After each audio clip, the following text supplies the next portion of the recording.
Yeah, yeah. What's the deal, everybody? It's the Boxing Rush Hour Show, live edition. I am one of your hosts, Abe Gonzalez, and this is my co-host, Zachary Ochoa. And this is the Canelo-Crawford Fight Week Special Edition. Zach, what's popping with you, bro? Everything's popping with me, man. Just trying to hang in there with this crazy fucking world, man. You know what I'm saying?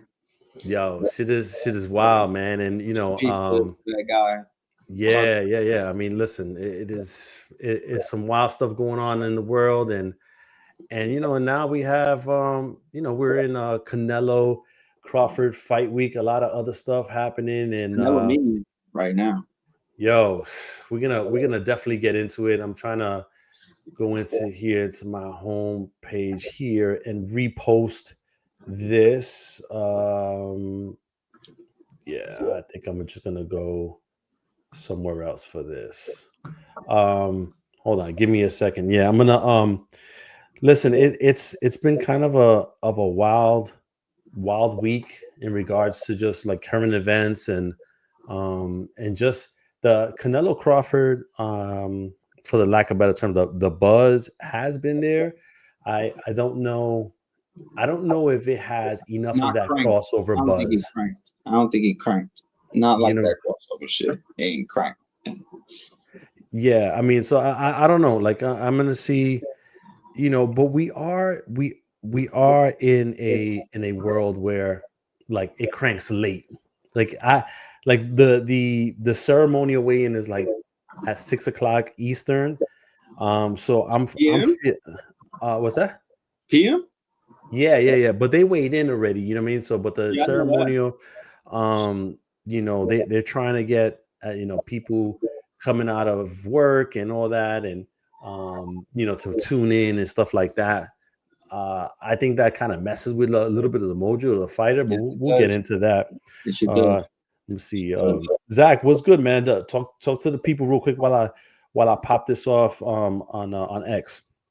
All right, guys. So basically, what's going down is Canelo and Crawford. They both weighed in basically 167.5. They both look good. Besides Canelo's hair a little messed up and stuff, but it don't matter. Terence Crawford looks ripped, but he always looks ripped, and he's coming up. So this is nothing for him. This is a lot more. You could say it's not. Matter of fact, let me correct myself. This is not hard for him. I mean, it's not easy for him, but this might have been hard for him because he had to eat a lot more. But he is a big guy. Terence Crawford is a big guy. It's not like he's a small guy. But the hard work with Canelo, he had to get back down, because he walks around a little bit heavier. He's a bigger guy. But both these guys look good. They both made weight on time early in the morning. They're having a ceremonial weigh-in, which I think is not like the best thing because I put myself in these guys' shoes, which we've had to do before, where basically I want to chill, I want to relax, I want to go take a walk with my family or with my team, go back to the hotel room, relax, on repeat, and chill. You understand? Because my body has been through so much in this camp that it's finally getting to recover when it comes to the losing weight part and the vitamins and the nutrition and all that stuff. So when you have to do more things after you already finished that first goal, that first level of the event, which is the weigh-in, you want to go home and relax and get all that energy back in your system and chill. But when you do have to do more events, more interviews again, and then go to a ceremonial weigh-in, that's literally late. You know what I'm saying? I understand you're fighting late and everything. That's the good thing. But still, that sleep from 8 o'clock p.m. all the way to the next day is so crucial for the body.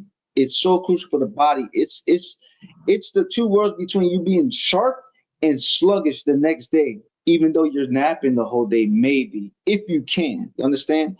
So I think they got to tone it down with all these ceremonial weigh-ins. We've had a great example. Well, not really. But people take advantage of weigh-ins. We've got a guy like good fighter, Devin Haney. But he did when he fought Lomachenko. Everything was on Devin Haney's side.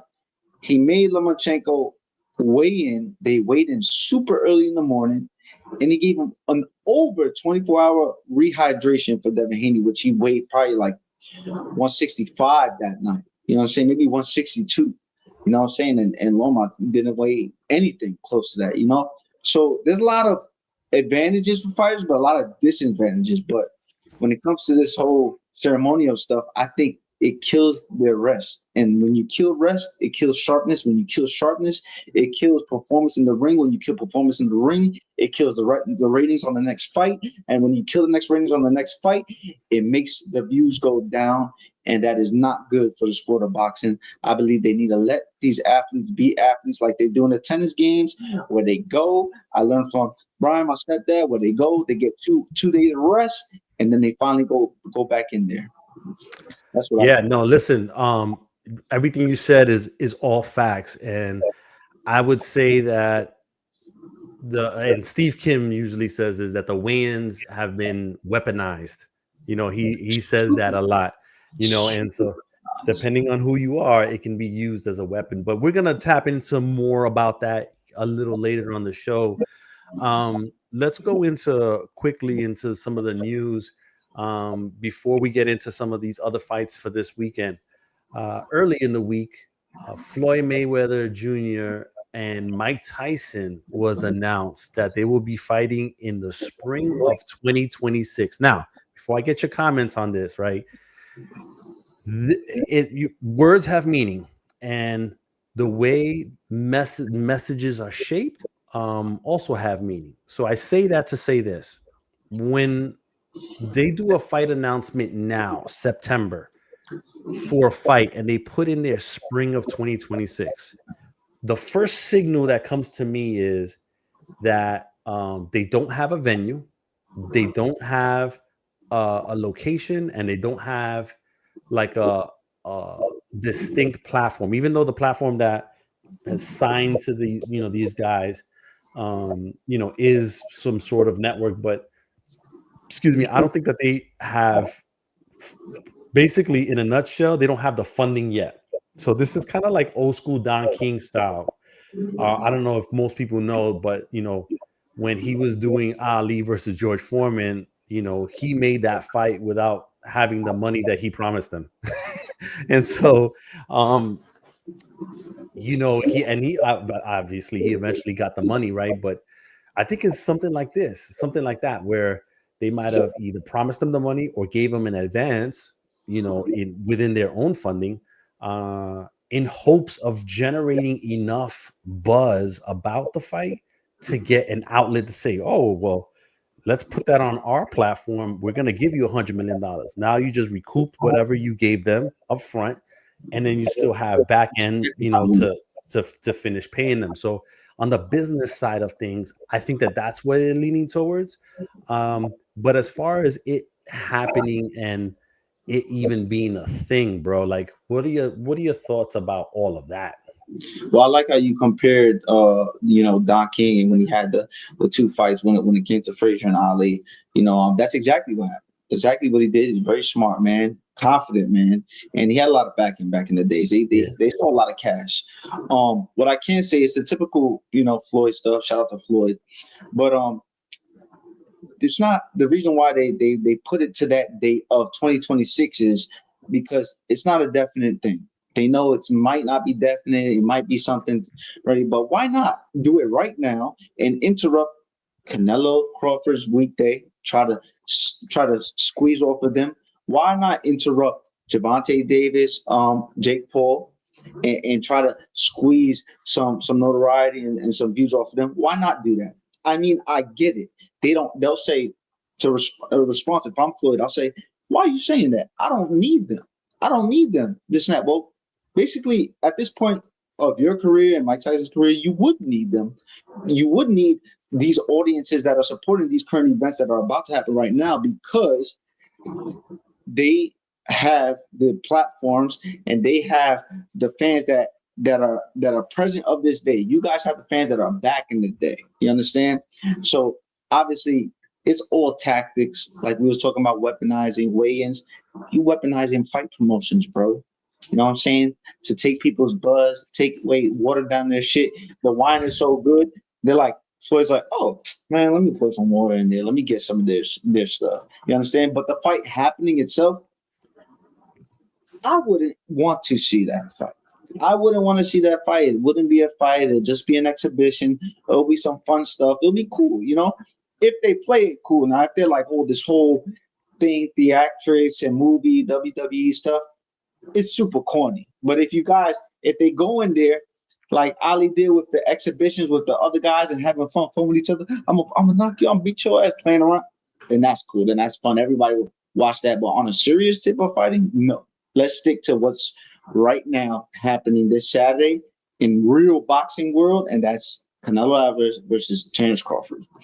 And that's the thing too, man. Like, you know, Floyd, man, he's a savvy He knows mofo. what to do.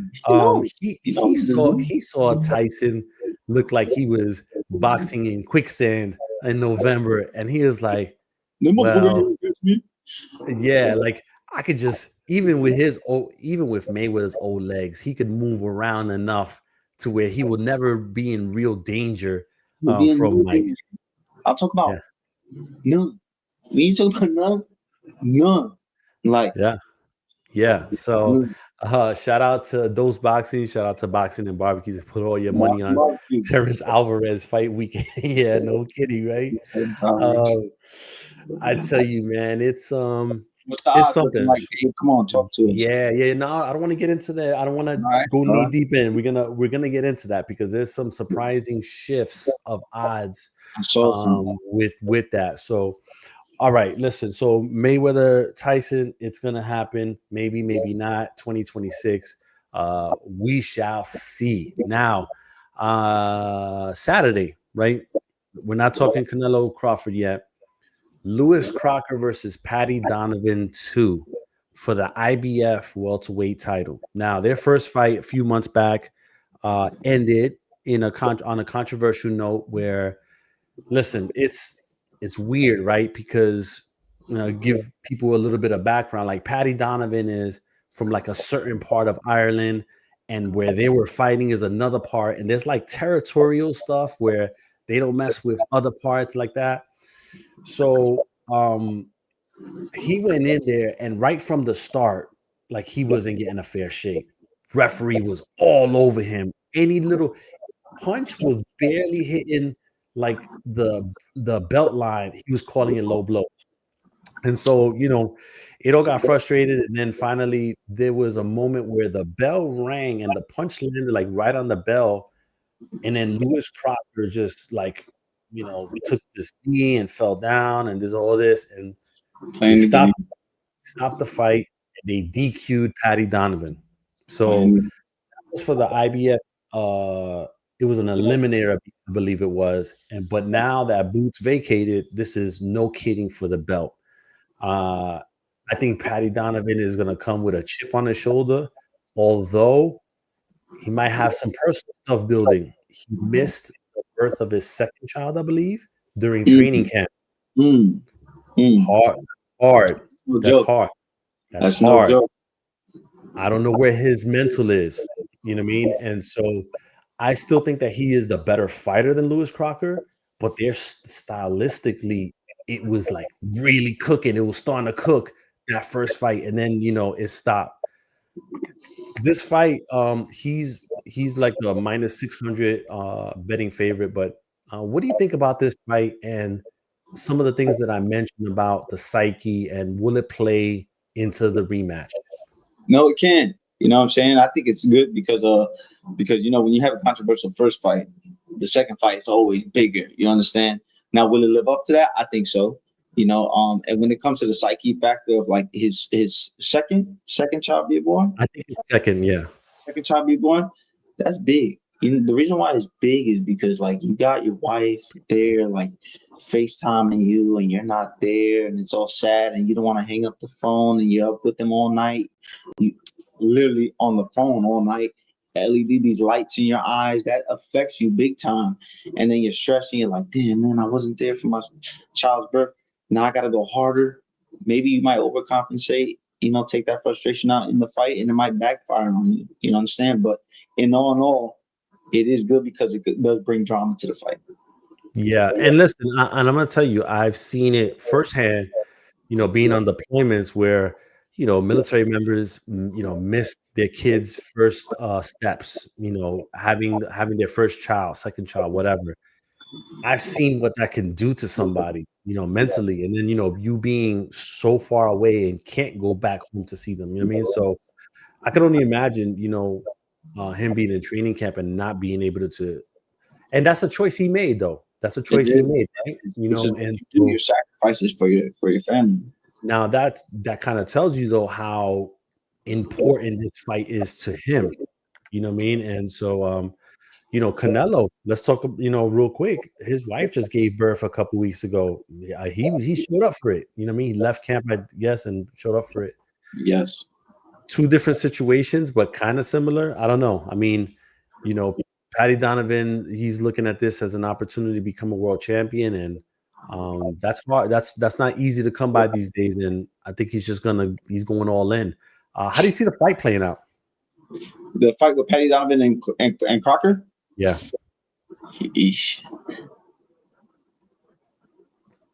I say Donovan. yeah. I'm picking Donovan too. I say Donovan. But To be honest. I'm picking Donovan by decision. But I'm gonna tell you something. I think there's gonna be some fuck shit on the cards Why are you saying that for? because of it's in Belfast, and so I just given how the last one played out and the referee and all that, they're gonna try their best to take it away from that dude, bro. But he can hurt him. So Yeah, he can hurt him. hurt him. He's got some knockouts. He can hurt him. Yeah, yeah. So It's funny. let's see how it goes. Sunday. Where's it? Sunday. Where's it gonna? What Oh, is it? so Crocker versus Donovan 2 is on the zone. The main event should be around 5 p.m. Eastern ring walk, 2 p.m. Pacific. But the card begins at 2 p.m. Pacific, 5 p.m. Eastern. So Gotcha. It's funny that both their knockout ratios are like almost the same a little bit. yeah, yeah. It's a good fight. It's a really good fight. People should check that out. Sunday, super bantamweight, undisputed title fight between the champion Naoya Inoue and MJ Akhmadaliev. Yeah. Really, really good fight. It was announced yesterday that Top Rank announced that it's going to be on Facebook. It's going to be on the Top Rank Facebook page in the US and in the UK. So people get to watch it for free, which is awesome. New. That's just something new. Yeah, I don't understand why people are bashing it on X, saying, oh, that we've come to this. And I've even seen like Dan Raphael was like, this is sad. I don't agree with that. We're getting a quality fight for free. That's the contradicting right there. Yeah, so it's just like, come on, man. Like, we're getting a fight for free. What's there to complain about? Is it sad that Top Rank is putting it on Facebook? I mean, with my business hat on, I mean, depending on what the payout is on Facebook from Top Rank, with Top Rank, putting a fight of that magnitude that gets maybe like 200,000 views, maybe they get a nice little chunk out of it, and so there's different ways of looking at it. At the end of the day, the fans win and get to see the fight for free. That's all that matters to me, right? But let's talk about the fight itself. MJ poses probably one of the toughest tests for Inoue, but he's Inoue has had some tough tests, with Yes. His last fight and then Neri and but MJ's a little different. Uzbekistanian, comes from that whole thing there. Diaz, the Diaz bros down in Indio. And so listen, I think that Inoue is gonna have his hands full again. I know that they were talking about he's got a fight lined up for December against Picasso. but this is a tough fight, and I don't think it's an easy one for him to win.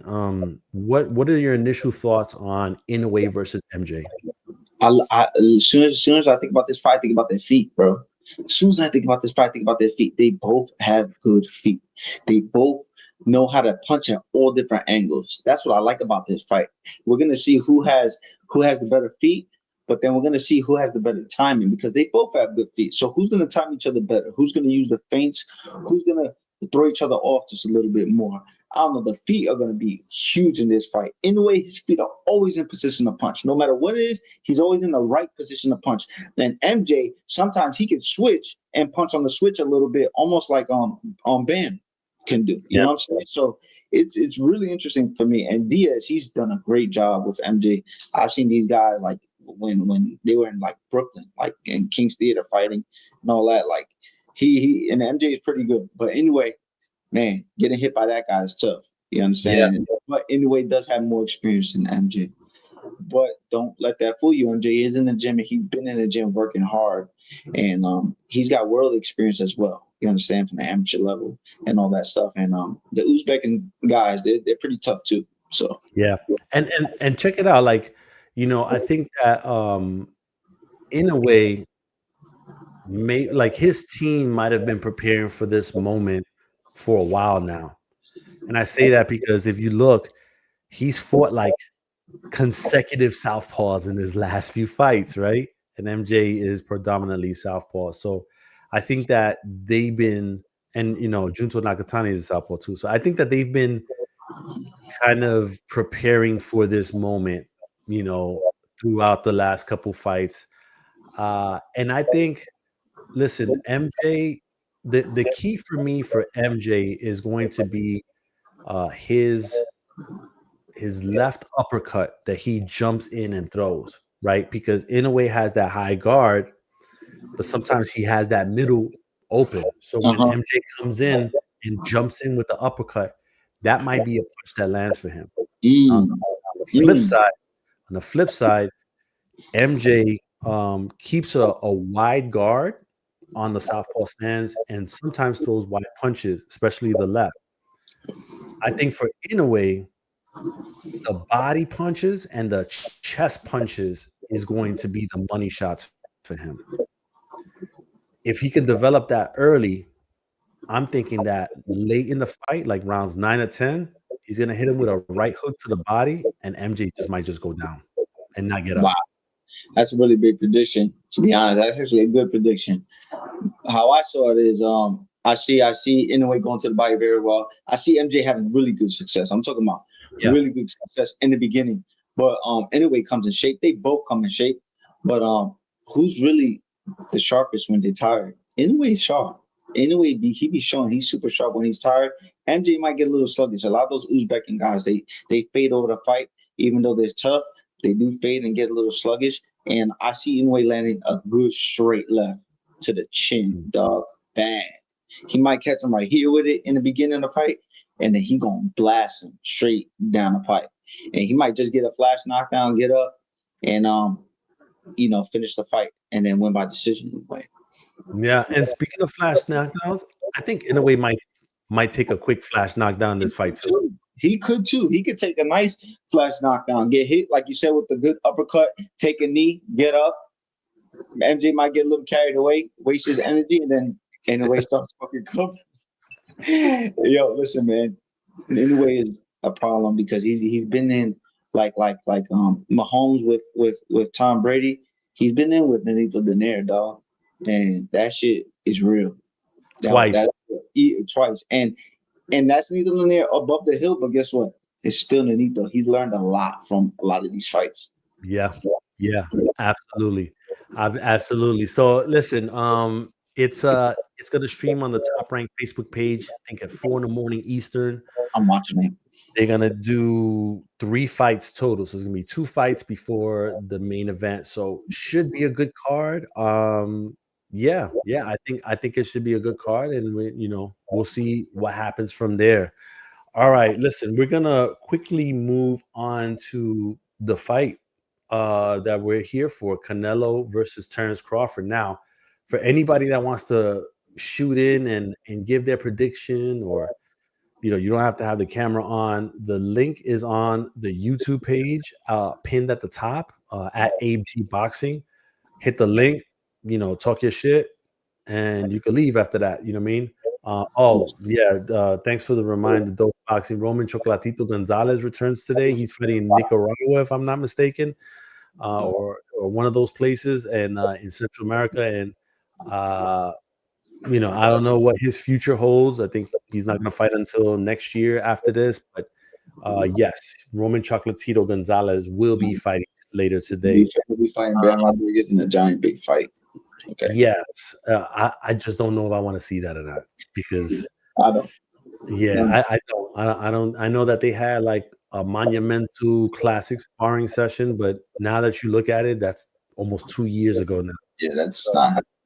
Yeah.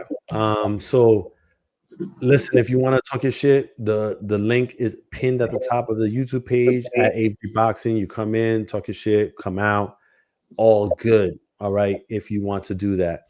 All right. Before we get into the weigh-ins and the fight card, yesterday at the press conference, right? Sean Sattel came on. I see you, Woodsy. I'm going to bring you on here in a second. Let me just play this audio. He had some questions for Dana White, and Dana didn't appreciate him for asking. So hold on. So I'm gonna pull it up here so that people can take a look at it. Dana didn't like what he said, and here it is. Hold on.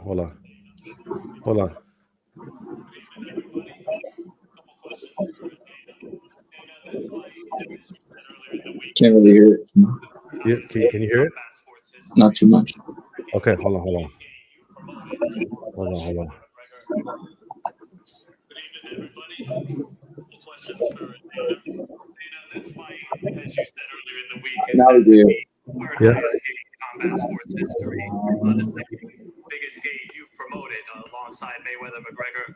The top 5 gates in combat sports history come in boxing, and they come in the last 10 years. So my question to you is, why then do you want to make sweeping changes to the Muhammad Ali Reform Act that is meant to protect fighters, to bring about a business model that currently has your company already paid out $375 million in antitrust losses, and has 2 potential pending class action lawsuits on the way as well? No, 1 but 2. This is obviously a long discussion. If you want to talk to me about that, set up an interview. This isn't about me and my business. It's about these 2 guys on Saturday night. My follow-up, Dana. Earlier this week, the California State Athletic Commission had a hearing about TKO trying to bring those changes to the Ali Act, and it was postponed 3 months. Listen, I get it. You want a showboat right now. Set up an interview with me if this is really what you want to talk about. It's America, baby. You have questions for these 2, ask them and you can set up an interview with me. Dana, my follow-up is, if TKO can't make those changes to the Ali Act, will you still invest in the sport of boxing? Will you compete in the market? Listen, if you want to be an asshole, let's do it in private. We can do an interview. If you want a showboat, I get it. If you have questions for these 2 that are fighting on Saturday, that's a different story. Fight. All right. So listen, that was Sean Sattel. He obviously, put Dana on the spot. He's a member of the media. It's a press conference, press being the first word in there. And he asked a question, rightfully so. There's some folks that I've seen, make comments on social media. Oh, it's a time and place and all that. It's a press conference. Anybody that is on that stage is free game to ask them questions. That is the purpose of a press conference. So he took that opportunity to use his platform and ask the question. Dana not answering the question the way he did and calling him an asshole, I don't agree with that. And I think that Dana, owes him an apology for that, to be honest with you, publicly. And because he was just doing his job as a member of the media. I got Mike Woods, longtime veteran member of the media, on here. Mike, you heard that. What's your thoughts on this whole situation? It stole the show. Not for everyone, but for you and for me and for tens of thousands of other folks who were opining on social media. Sean Zettel stole the show. God bless the kid. God love the kid. I'm sorry for calling him a kid, but he is this next generation of media. He's been doing it for a long time, but you understand, boxing media is a different animal. It's a fraternity, mostly, more than other sectors. It leans conservative. What I'm trying to say here is that it is multi-layered, what we saw and heard there, and utterly fascinating. My main takeaway is bless Sean Zettel. He's a person who showed right there that he gives a shit, that he's passionate about his feelings. Now, some people on the other side are going to be like, what do you mean feelings? You're supposed to be media. You're supposed to be non-biased. Well, that's a load of horse shit there. Okay.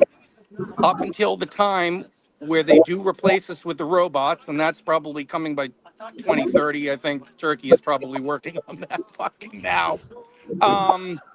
This is going to continue to play out. And it's utterly fascinating because Sean Zettel is a boxing writer, a boxing reporter. Dana has been used to dealing with MMA reporters, and one of his main methodologies over the years has been to control the message. How do you control the message? By not giving Sean Zettel a microphone or allowing him to state opinions about the business practices of Dana White and Zuffa. It's a fight within the fight. It's a battle that to me is maybe arguably more interesting than the fist fight that is going to occur Saturday, because I'm trying to minimize my expectations there. It might not be a great prize fight. It might not be a fan-friendly event. Both men might throw in the neighborhood of 426 punches over 12 rounds. So, in other words, I don't know, maybe it was a good idea to focus on something other than those two kind of a little bit boring guys. I don't know. I'm actually eager. I look forward to this, to hear what you have to say and what my fellow friend from Brooklyn there, hi Zach, has to say on it too. By the way, I'm out here on not my bench. I'm at another bench in front of a coffee shop. So I don't know if you see me go like this and go like that. Maybe I'm looking at someone, nice walking by, or a dog or what have you. So anyways, Hey, good to be Woods. on with you guys. Hey, Woods. Tell the coffee folks. Hey, listen. If they throw you a check, we'll mention their name on the live. You know what? Let me tell you right now, I love you. I love you for thinking like that. God bless you. Yo, Zach, you heard Woodsy break that down. You, from being a fighter and just being a fan of the sport, you heard that. What are your thoughts? Because there's mixed reactions about that. No, what I don't like is the response from Dana. You understand? The question is perfect. Question is fine because he can ask whatever he wants. There's no rules as in a time and a place. No. This is the press. They can ask whatever the fuck they want. Unless he just can't ask, hey, what's your wife going to bed? Okay, that's different. But Sean is dope. He's been a young media guy since I first started. I've seen him. He's great, bro. He's really good. I like that kid a lot, or that guy a lot. But I'm gonna tell you, Dana White could have easily said like this, just like any other promoter would most likely say. These are very good questions. You know, we got a lot to talk about on that. We can schedule that for another time, but I really appreciate those questions and move on. Now, when you say, if you want to be an asshole, and listen, guess what? Something ticked you there. Something bothered you. Something fucked with you. Because guess what? Since Dana White came into to the sport or whatever, and I heard about the Muhammad Ali Act. That was one of the first things I ever heard when I turned pro was the Muhammad Ali Act. That my promoter can't be my manager and vice versa and all this type of Right. stuff. And it was explained to me right there in the middle of Wall Street by a couple people. And I said, wow, that's a really good thing that they got there, you know, so people won't be getting robbed. People already get robbed. But imagine if they take that out, they will be getting fucked and robbed. I don't think you want to Fucked and robbed. It is terrible for me to even hear a company wants to come in boxing and take that off. I don't understand. Even the De La Hoya explained it himself. De La Hoya is a businessman. He's been in the sport forever. Yeah. I'm sure that he's done so much things in the business that we don't even know about. But at the end of the day, when the Muhammad Ali Act, if it wasn't there, oh man, we would have guys like in bad situations. I just don't like the way he responded. He could have responded way better than White, but you know, hopefully he redeemed himself some way. Can I ask you and guys? that- Can yeah. I ask you, Zach and Abe? Did Dana make it personal?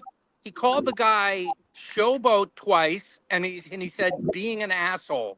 He made it personal, but did was Sean making it personal too by sort of painting a bit of a nefarious picture or a negative picture of Dana treating athletes a certain way? So was it earned? Mm.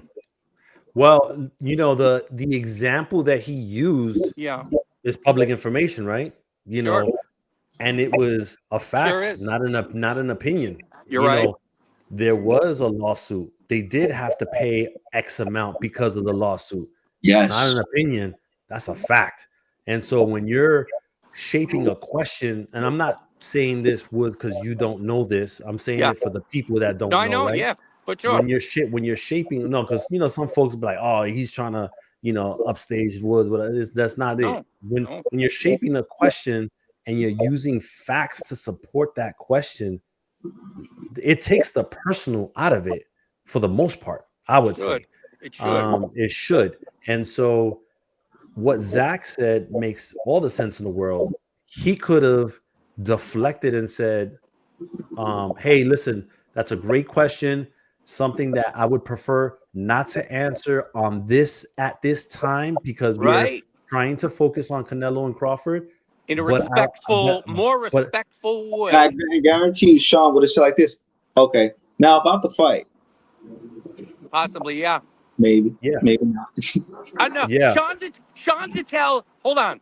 He Let's might be honest now. have fucked him the Fucking second real time. talk. Real talk, Brooklyn and Bronx. Sean Zattel had an agenda. And that is not wrong. Dana was portraying it like it was He stuck up for the box. wrong and he was showboating. He Yeah. had an agenda. It was to do a job as a press person, as a media person, how it used to be done more so.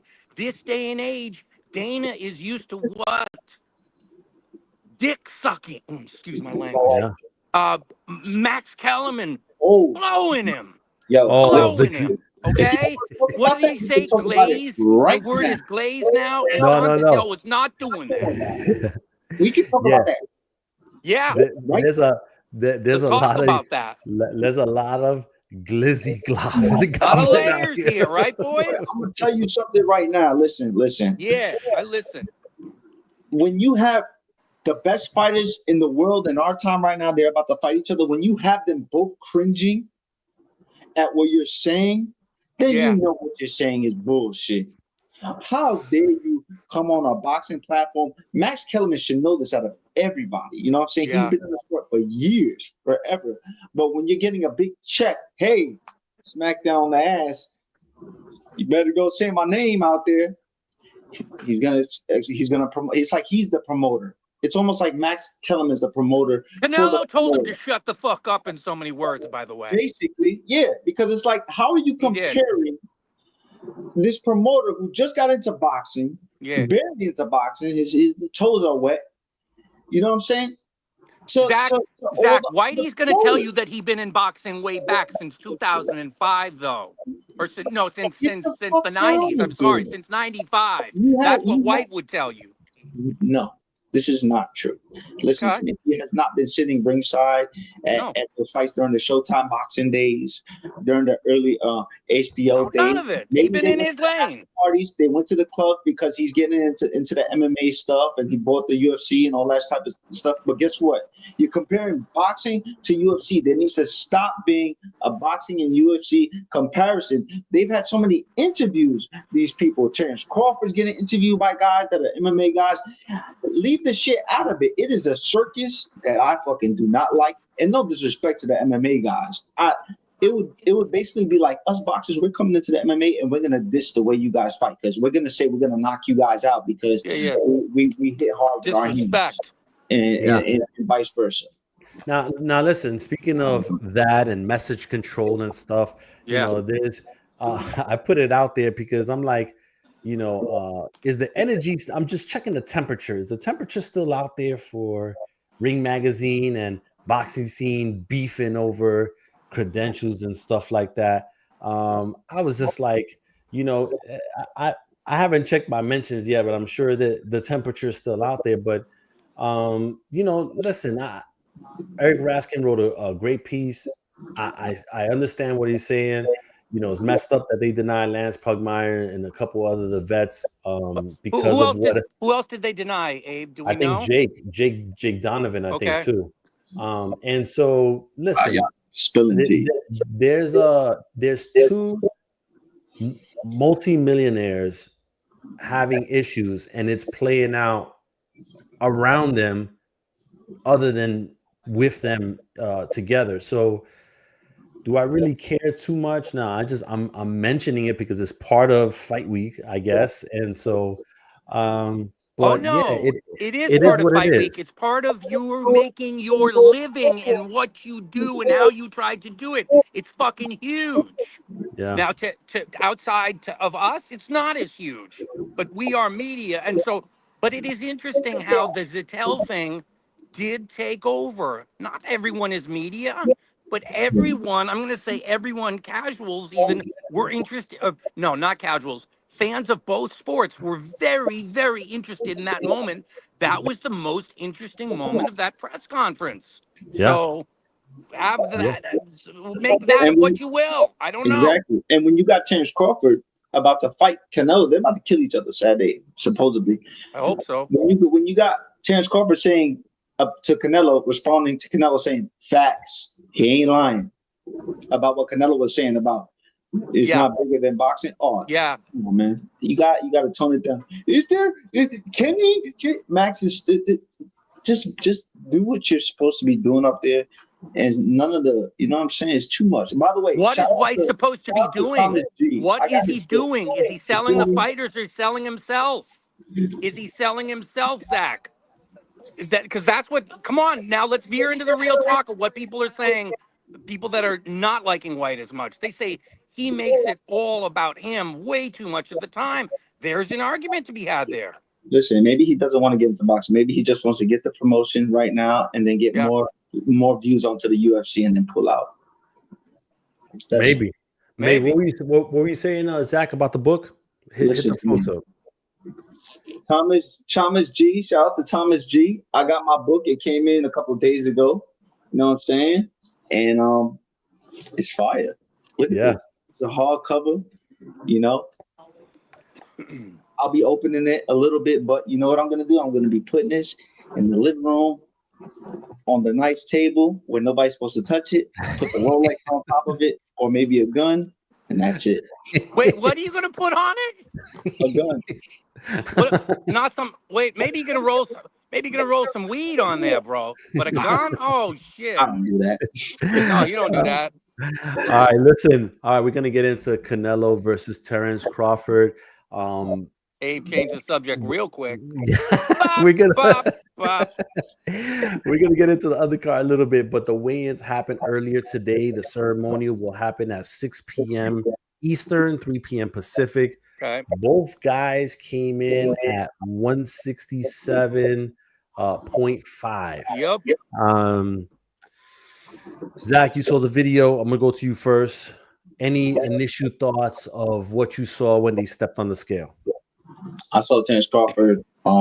Happy he made the weight.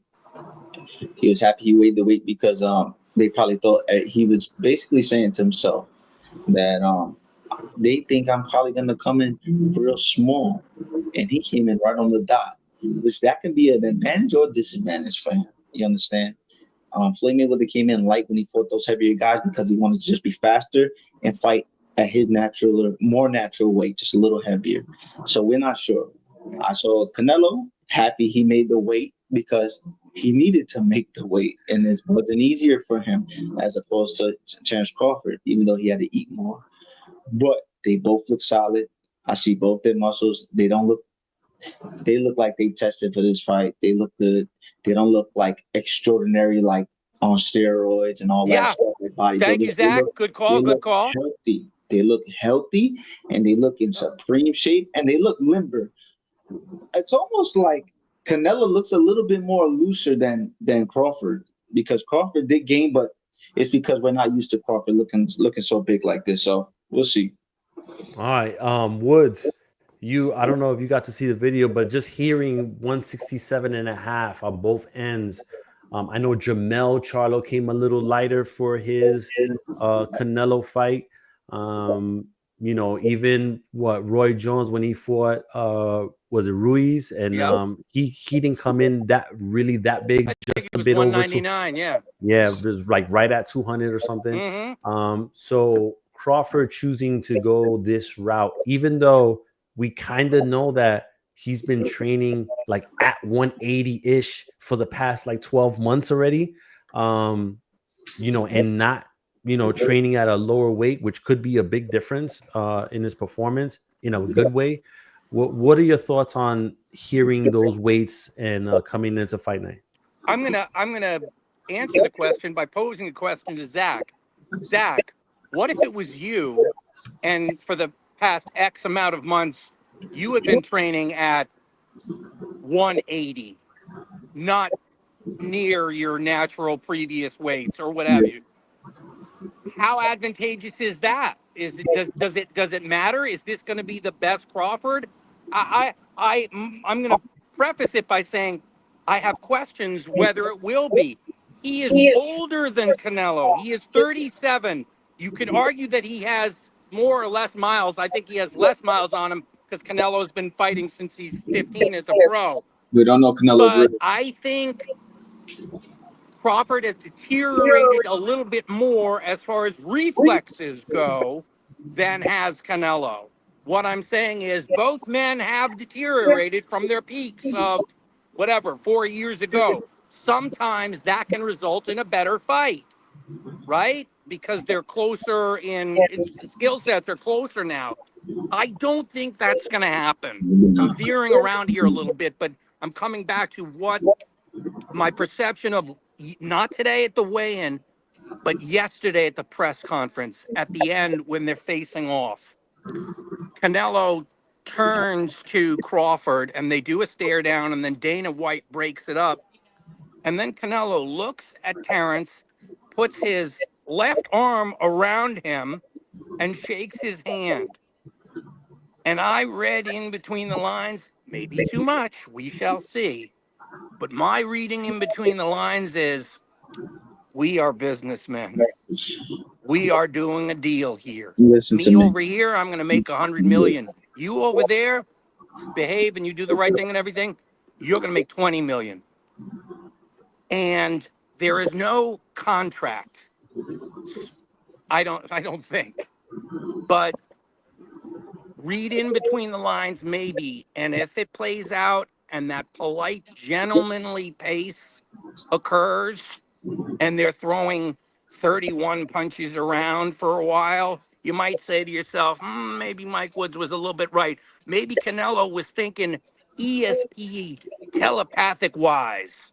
Let's have a sparring session and make the same amount of fucking money as if we were going to war. Does You that know, make sense? yes. And when you say that, and when I seen that, it almost reminded me of like Katie Taylor and the Serrano thing. Yep. Yeah, brother. Mm. Yes, brother. Yes, Number brother. 3. Amen, brother. Three. Amen, brother.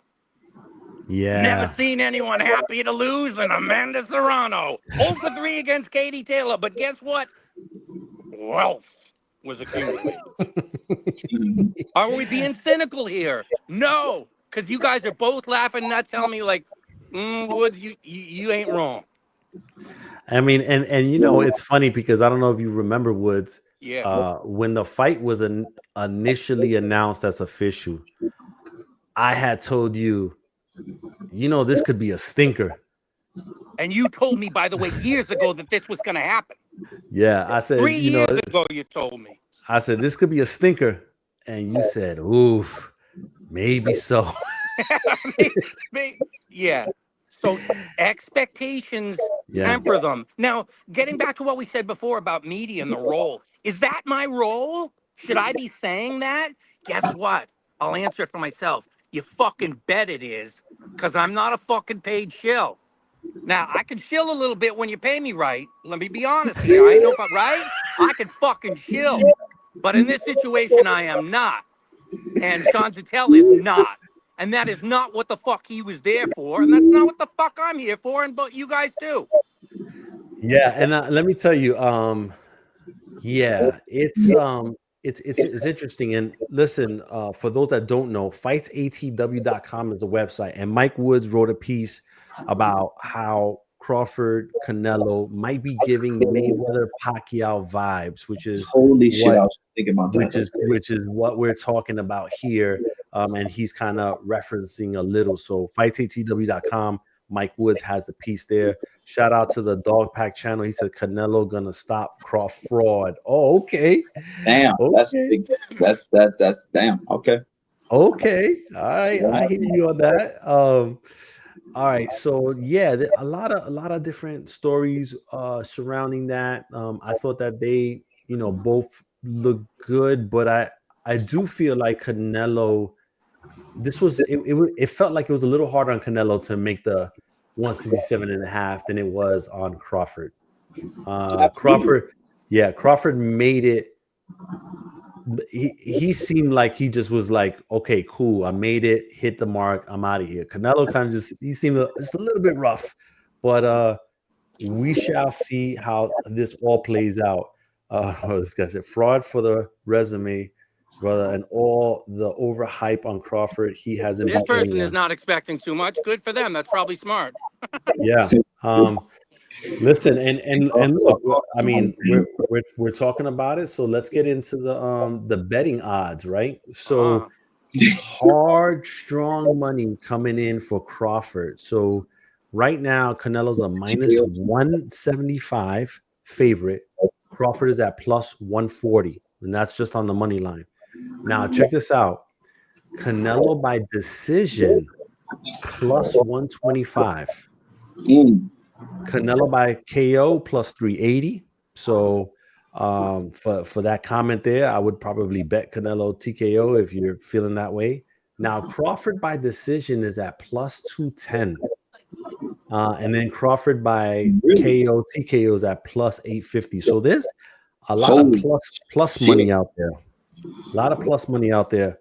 Yeah, I think it'll be interesting because Crawford, that plus money on Crawford by decision was a little bit higher than that starting fight week, and that has come down considerably. And Canelo by decision, you know, has increased a little bit. That Crawford money's coming in hard. It's coming in heavy. People were doubting whether that was going to happen or not because it hadn't happened, but it appears that it's coming in so much that, you know, things are shifting quickly. So I got to see how this goes. The respectable fighters, some of the Crawford fanboys made me want him to get knocked the fuck out. Hey, listen, shout out to the Dog Pack channel, man. Like, you just saying it what it is, man. So yeah, I think before we're going to go into the breakdown of that. I just want to quickly, glance over the undercards here. Don't really care for the Muhammad Ali Kell fight. I'll watch it, but whatever. Christian and Billy versus Lester Martinez. This is a real fight, folks. So real fight. Christian and Billy is on the brink of getting a big fight at 168. And I think this fight will help get him there. But Lester Martinez, if I'm not mistaken, Woods, he's a pro box guy. Yeah. And so interesting to see how this pans out. What are your thoughts on Christian and Billy versus Lester Martinez? My thoughts are a little bit different on that than what you might expect. To me, I view that as from the point of view of it's interesting how promotional allegiances and such are playing out. And the bigger, wider picture of who is controlling boxing, it is interesting because Turki Al-Sheikh in the past 2 years has been positioned as the be-all and end-all, the difference maker, the change maker, etc. Right? He gonna rescue boxing from its ills. In the past 2 years, rhetorical question: has that actually come to be?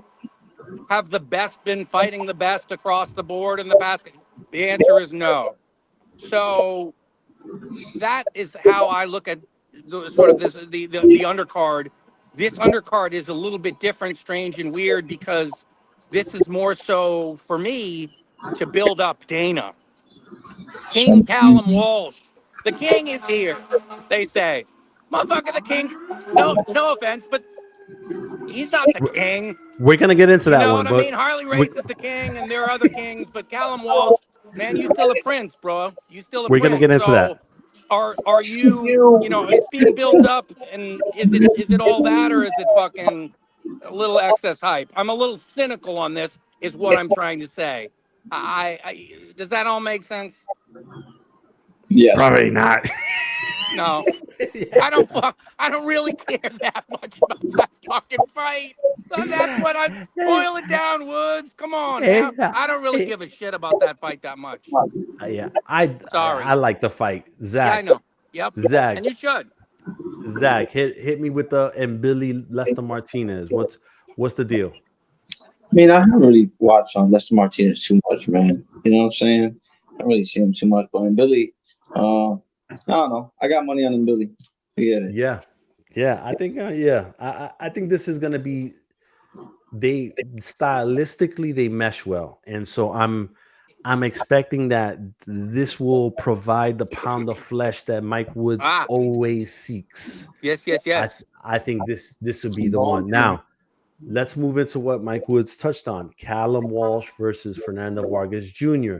Now, I have concerns with Callum Walsh and his eye. People are telling me, don't be concerned. I am concerned because that cut was pretty nasty, and it was in June. He told me in an interview that you can find on fighttcw.com that it took him 4 to 5 weeks for it to heal, which would have put his training camp beginning in August or late July.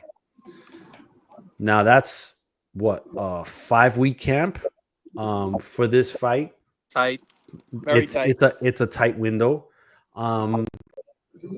But that scar tissue might still be, he's like, oh, it healed beautifully, this, that, and third, and he's supposed to say that. Zach, you tell us, is that scar tissue healed or no? I'm just concerned that when you have something like that, yeah, a bigger punch, not from sparring, opens that up very fast and more real vicious. quick. Yeah. So that's my concern, but yep. I don't know if Fernando Vargas Jr. is the guy that's going to open that up or have the skills to be able to do that. Yeah, I'm not sure. Or the punching power. He hasn't really, even though he's undefeated, he hasn't really fought anybody above the club level. Now, I could say the same for Callum Walsh, but at least Callum Walsh's last couple opponents have been a little bit above the veteran, they've been right around the veteran level. Right. solid Not journeyman. yeah, Fernando Vargas Jr. maybe not hasn't maybe faced those type of guys with that experience. So more like club-ish. So I don't know. I mean, what do we think about Fernando Vargas Jr. versus Callum Walsh? Mike, do you think that I mean this is set up for Callum Walsh to look great and then be the centerpiece of Zuffa boxing? But can Fernando Vargas Jr. do anything to disrupt that or send that into a different path? I put it to Twitter X the other day, Sarge. I said, on paper, is Vargas the stiffest test for Callum Walsh to date? And a couple smarts interjected and said, no, Villarreal or someone else is probably. But I think this, on paper, this should be his toughest test. It's a name guy. It's a big, big, big, big stage, right? It's gonna be your anxiety level and such could be different this time. So to me, this is a little bit intriguing. But you nailed it. You said it. And anyone watching this probably knows. Vargas wasn't invited to this party to fucking be the centerpiece attraction. He's invited here to lose. So lose he shall. Probably. But Tell you and, something. and go ahead, Zach.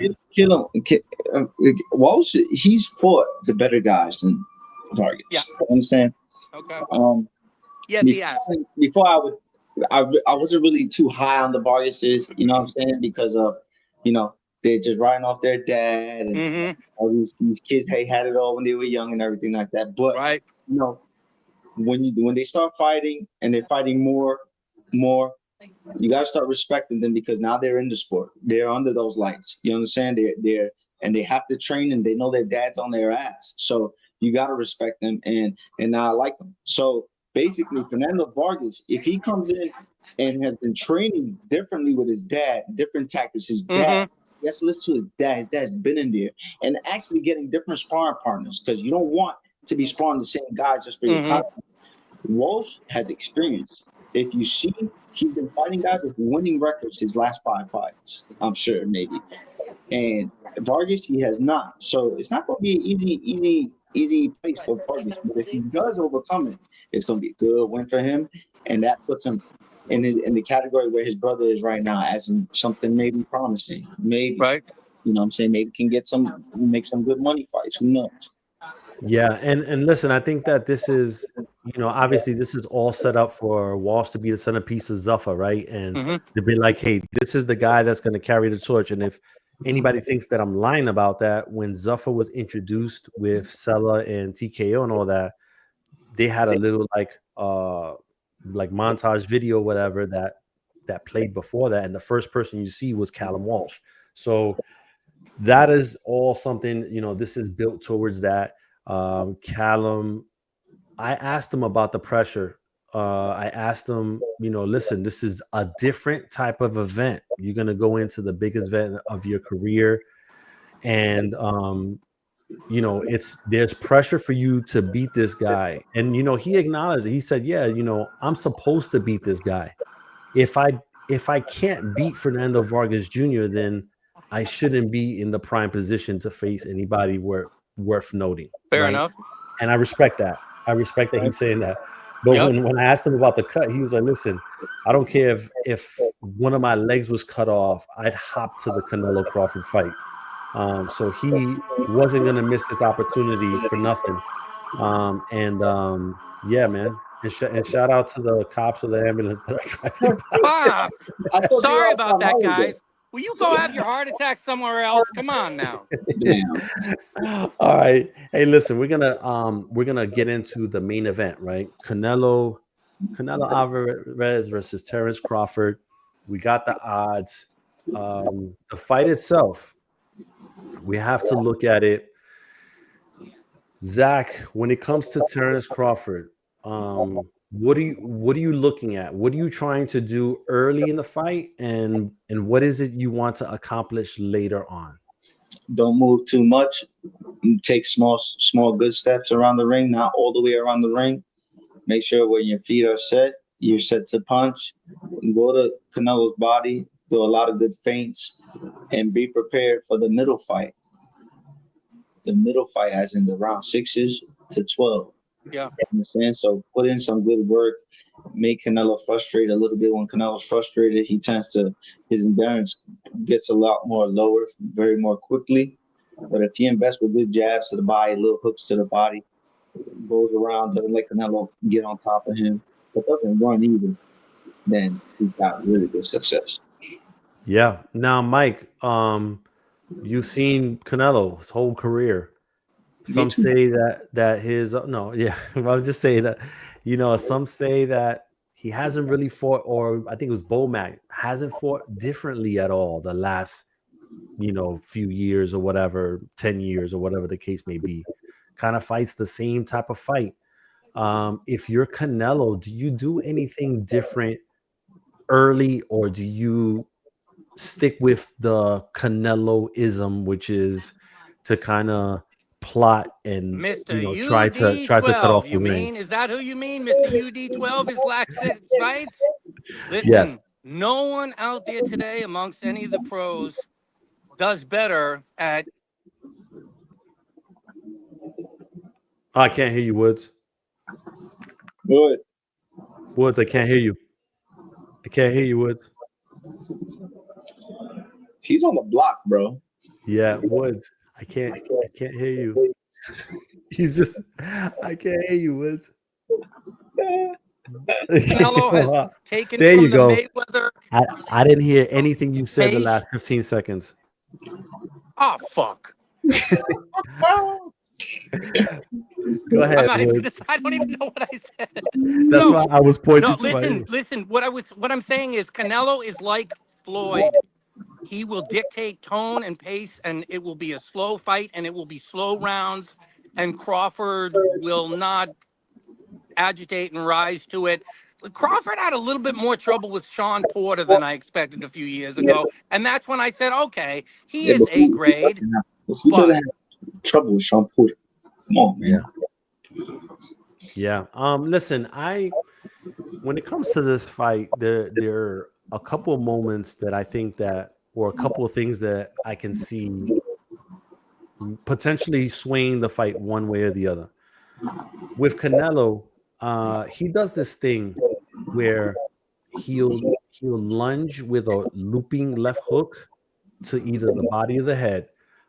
Yes, but it's an extended lunge, right? And it's normally when the guys are near the ropes or something. And they're coming out, and he'll hang out, go back to the middle. Yes, yeah. And so I feel like in that moment, let's say if Crawford is conventional, and if he takes a step back and switches, and steps forward, he could potentially catch Canelo squared up and off balance.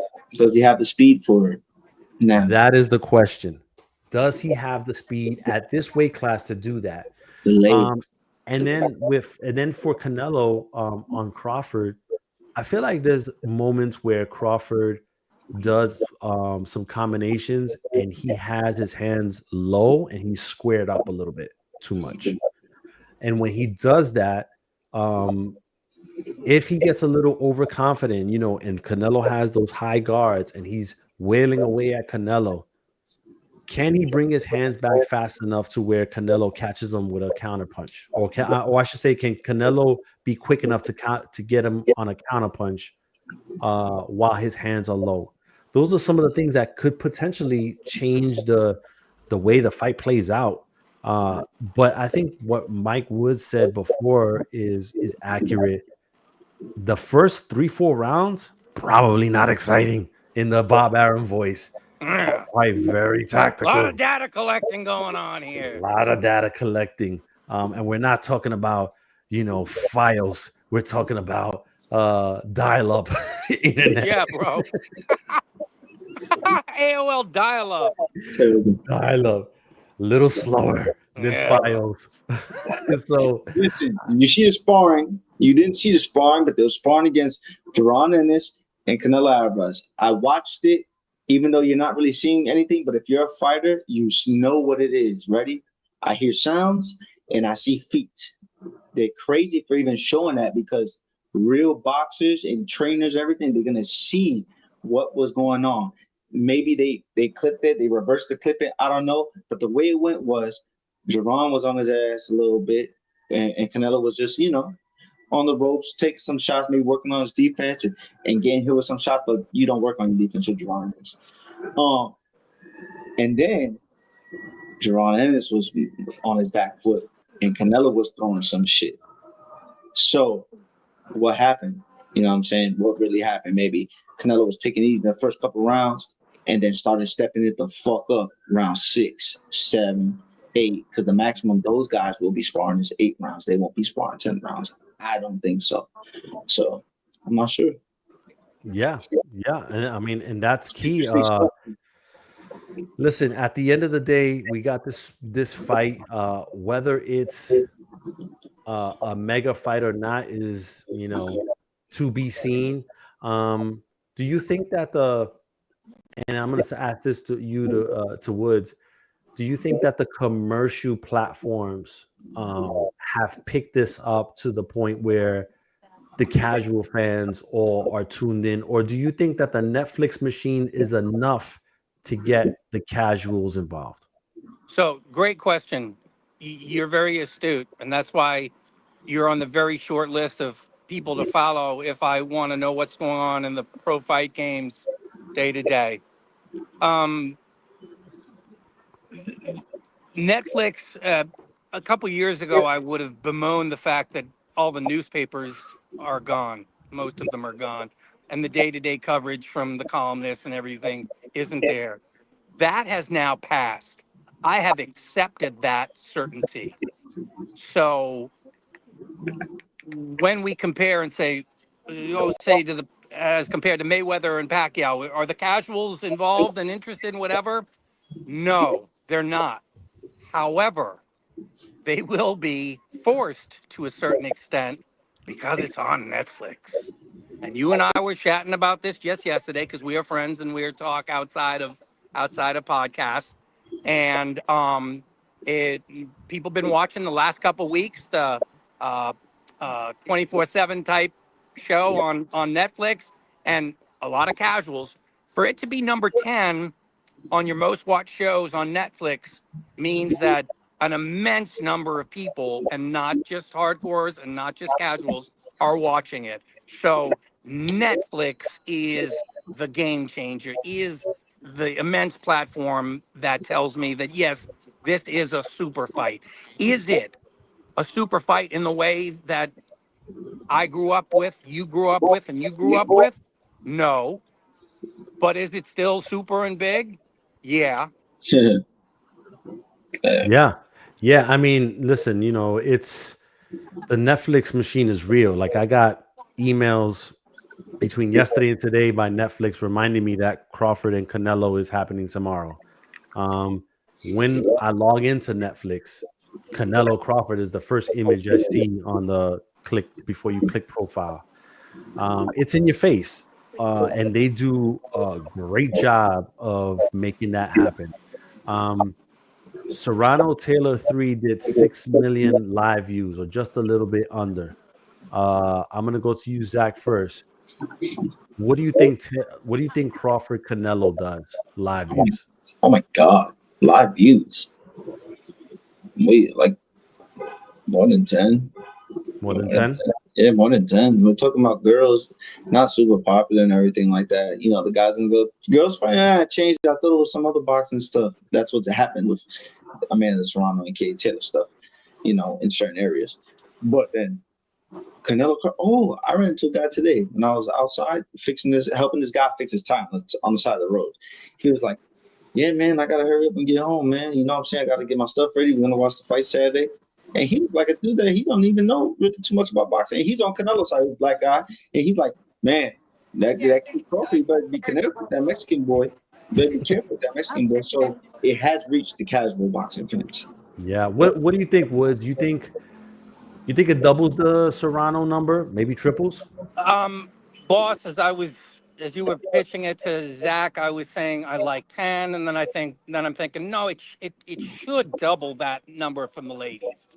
It Yeah. should Yeah. you would want it to double plus. So 12 plus should be the ballpark, right? Yeah.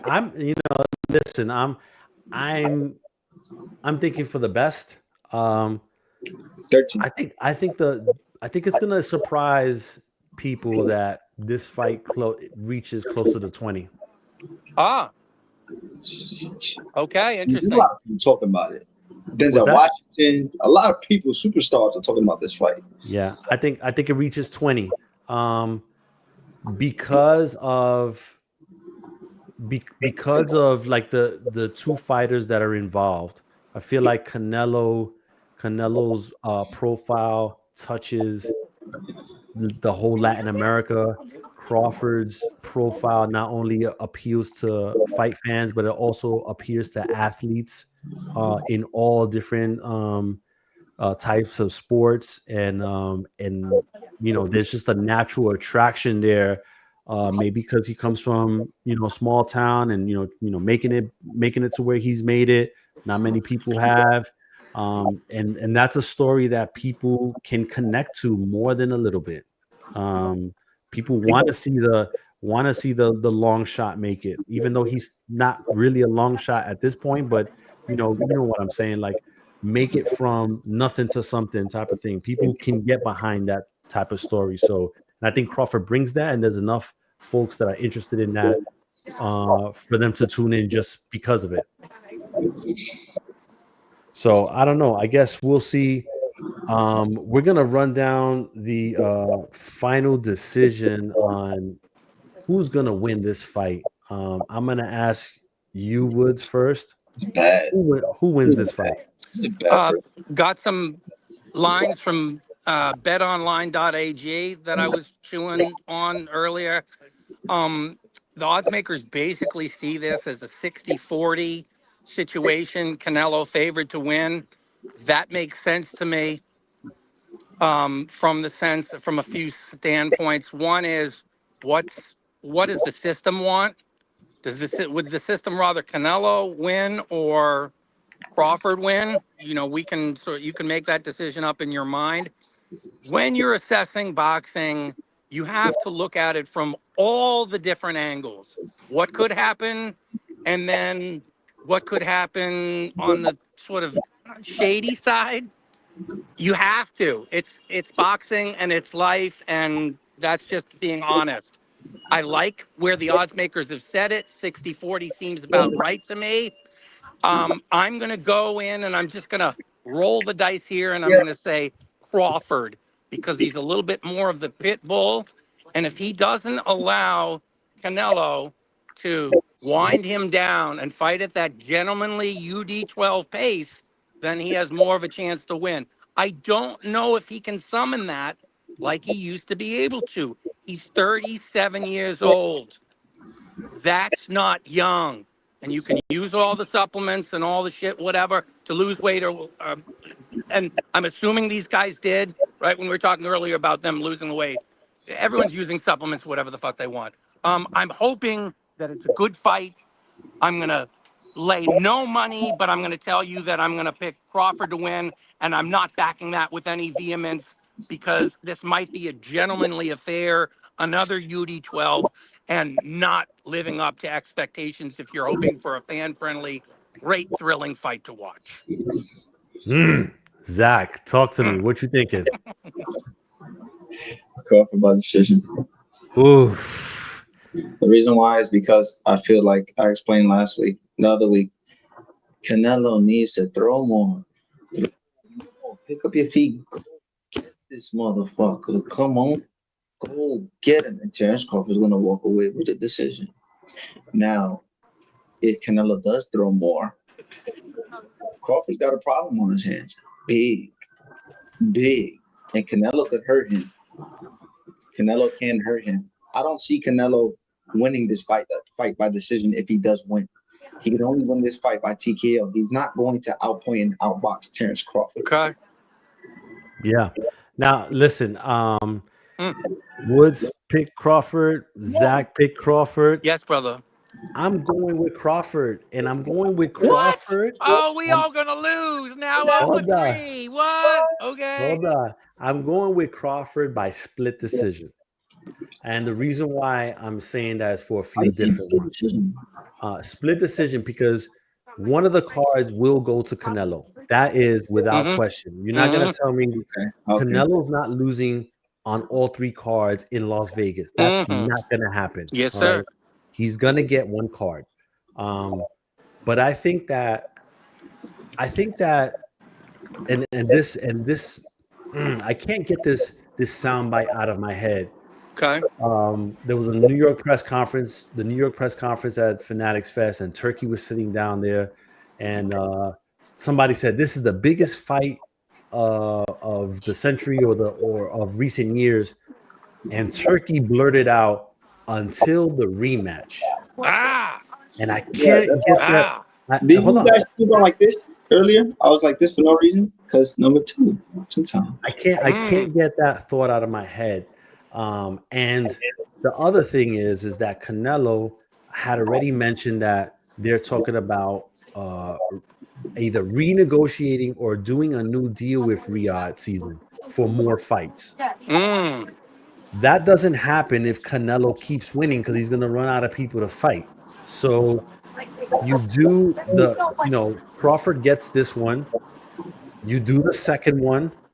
If Canelo wins that one, you do the third one. Or if Crawford wins the second one again, then maybe he fights Hamza Shiraz and then Chris Eubank Jr. and or Canelo fights Chris Eubank Jr. anyway. But the point is that the way the business appears to be laid out, it would favor Crawford to win. It would make more sense for Crawford to win on Saturday. And I hate that I have to look at it from that lens. That's smart. But that's the reality a lot of times. Yep. And so I think Terrence Crawford by split decision, it would break the internet if Crawford Frankie Randalled Canelo on Saturday. That's Chavez, yeah. Now, for people that don't know what I'm talking about, Frankie Randall met Julio Cesar Chavez Sr. was the first one to knock him down and the first one to beat him. He was like 80-0 at that time. That could happen. And if that were to happen, he would break the internet, period. And if you don't think that type of thought is in his mind, like he could be a super duper star overnight if something like that happened. Just think about that. So I have all those thoughts in my mind, but I'm still thinking Crawford by split decision because you have to give one of those cards to Canelo. All right. I mean that's just what it is, man. I had put the StreamYard link up top on the comments for anybody if anybody wanted to jump in. I had sent it out to a few folks. Shout out to everybody on Instagram that's on there. Checking out the show. Is Sean Zattel still alive? I don't know. I haven't seen him tweet. Hold on. I messaged him. I said, "Hey, young gun, props for being a good journalist. Did you get that interview?" I have not heard back. Let me see. And I'm looking at his timeline. No tweets. So and I asked Bob Arum, who's going to win, Crawford or Canelo? No answer. Well, you know what that means. I don't know what it means. He's probably chewing on the gummy. Smoked up yet? I don't fucking know. He hasn't chewed on his gummies yet. That's it, man. Yeah, wait until about 11 o'clock at night. Yeah, man. he might answer then. Hey, Mikey, here's my prediction. Oh man, and Stupid fucker I am. I think we're gonna roll up out of here. I appreciate everybody that tuned in. Got 195 folks that are in here live with us. We appreciate y'all. Before I roll out, Woodsy, tell them where they can find your stuff at. Find my stuff on Fights ATW, man, or on on TikTok. I've been very active there. I'm trying to build up the TikTok account. I have almost 9 million followers, so it's going well. Oh wow, nice. At Woodsy 1069 on there, right? That's it. At Woodsy1069 on Twitter, and I'm at Mike Woods Boxing on the TikTok. Yo, Zach, as always, where can they find you? Nowhere. You can find me nowhere. You can find me nowhere, but hey, I'll be here whenever we on. Whenever I like that. Whenever me and Dave come on the show, you find me I here. disconnected it. He's like Batman. He's in that cave, ready to rock and roll selectively. Right? Selectively. Yes, brother. Oh man. Stay safe out there, duck. Well, I guess it's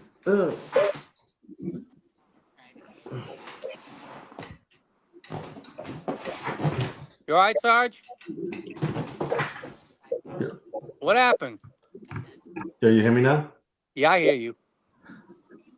Yo. I hear you. Oh man.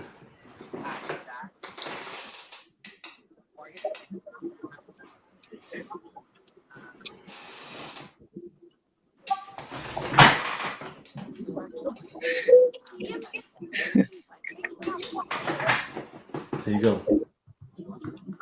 No. Yo. Good job, boys. He was playing with you. Yeah, I cannot. It was working. It was working.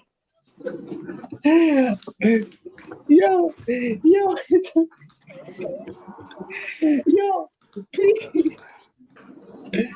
Yo, Abe, I gotta get out of here. Yeah.